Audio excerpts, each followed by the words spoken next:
Ladies and gentlemen, weebs and waifus, welcome to Kyo World here on YouTube. And today, folks, I want to discuss an anime that I have been wanting to cover ever since it dropped.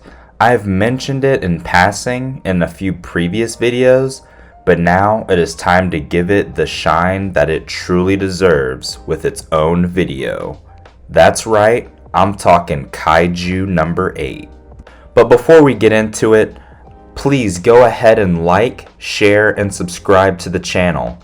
It goes a long way, and it'll only take you a second. Now, let's talk Kaiju No. 8. Now, Kaiju No. 8 is actually something I have had my eye on for quite some time now. I began reading the manga about a year or two ago, and just remember being so captivated by the story and the amazing art style.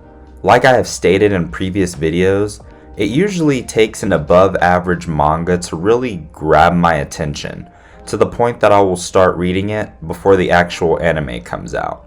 And Kaiju No. 8 definitely fit the bill for me.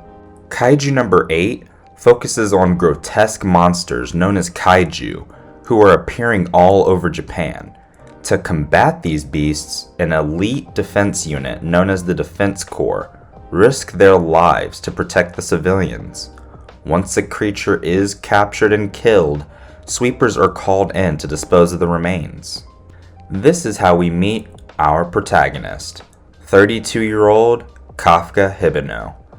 Now, Kafka is unsatisfied with his job as a sweeper, you see, because from a young age, it has always been Kafka's dream to join the Defense Corps and kill kaiju for a living, alongside his childhood friend Mina, who really serves as a huge inspiration for Kafka. However, after a few failed attempts, he eventually gives up on his dreams and accepts his life of mediocrity. This is when we are introduced to Ichikawa, an 18-year-old recruit who joins the cleaning team. Now, this is what reminds Kafka of his desire to join the military. Following a string of unfortunate events and interactions with the junior sweeper, Kafka encounters a parasite-type kaiju that forces its way through his mouth, turning him into a humanoid monster. With these newfound powers, Kafka decides to give his lifelong dream one last try. Now, I do not want to give too many spoilers away about the anime should someone watch this video and decide to check out Kaiju No. 8 for themselves. However, I do want to mention that I see immense potential for this anime going forward.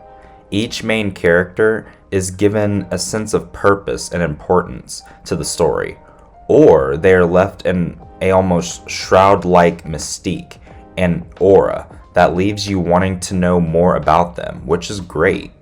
Some characters I feel that fall into that purposeful group would have to be Ichikawa, because he was the catalyst of hope that really got Kafka interested in giving the Defense Corps a chance again. I would also include Vice Captain Hoshino, who's one of my favorite characters, because even if it was just for entertainment purposes, he was the first one in the military who saw something in Kafka and sensed that he was just special and accepted him as a cadet. And lastly, I would include Shinomiya, because, she is just a juggernaut prodigy in her own right, and she acknowledges Kafka for his strength as well. And then there are the more mysterious characters that you desperately want to hear more from or know more about. This group for me definitely includes the strong, fierce, beautiful Mina Ashiro, the 3rd Division captain and Kafka's childhood friend. She is a woman of few words and more about action, the gorgeous, strong, and silent type. Definite waifu energy it's giving. It's called hentai, and it's art. And then of course we have Kaiju No. 9, and his origin are not fully explained in the anime yet.